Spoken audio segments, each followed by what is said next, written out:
내년도 이 새해 예산안을 함께 처리하면서 끈끈한 공조를 자랑했던 민주당과 군소 야당들이 선거법을 놓고 팽팽한 기싸움을 벌이고 있습니다. 석패율제 도입을 놓고 막판 대치전선이 형성된 건데 강경한 보수 야당까지 버티고 있어서 이래저래 본회의 일정도 잡기 힘들어 보입니다. 국회 취재기자 연결합니다. 조은지 기자. 네, 국회입니다.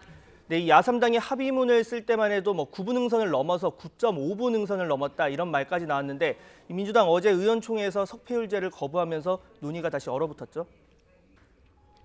네, 아깝게 떨어진 후보자를 구제하는 석패율제, 민주당은 안 된다는 기조가 완강합니다. 이인영 원내대표는 정책조정회의에서 석패율제 제고를 요청한 건 반개혁 여지를 완전히 없애야 하기 때문이라며 현역 의원의 기득권 보호 수단으로 이용될 소지가 없는지 국민 눈으로 성찰해야 한다고 강조했습니다. 이 원내대표는 선거법 가치 논란이 사라지고 밥그릇 싸움으로 비치는 것도 민망하다며 역지사지 원칙으로 충분히 논의하자고 했습니다. 앞으로 4+1의 공개적인 공방을 중지하고 합의할 수 있는 것부터 차례차례 민생법안과 검찰개혁 먼저 마무리 짓는 것도 검토하자고 요청했습니다. 하지만 야3당 역시 완강한데 여당이 대승적으로 결단하라고 압박하고 있습니다. 정의당 윤소아 원내대표는 문재인 대통령을 비롯한 여당 지도부가 석패율제는 지역주의를 완화할 대안이라고 말해왔다면서 이를 거부하는 이유가 소수 야당 후보를 견제용이라는 내용이 속속 보도되고 있다고 꼬집었습니다. 대한신당 유성엽 창당 준비위원장도 민주당 결정은 자가당착이고 여측 2심이자 전형적인 소인배 정치라며 패스트트랙 원안에 있는 석패율제를 이제와 나몰라라 한다고 비판했습니다.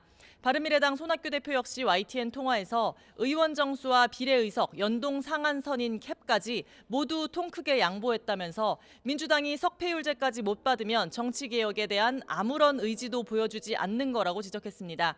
여당의 든든한 우군이던 군소야당이 이렇게 엇박자를 내면서 당장 여당의 주력 공약인 공수처 설치는 물론 정세균 국무총리 후보자의 국회 인준까지 위기감이 커지는 분위기입니다.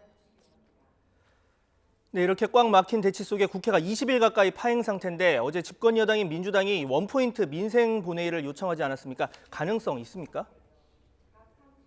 네, 민주당은 오늘도 거듭 요청했습니다. 이인영 원내대표는 재민지산, 국민생업이 정치의 근본이라는 사자성어를 거론하며 민생법안 처리를 위한 원포인트 본회의에 대해 오전 중으로 화답을 기다리겠다고 했습니다.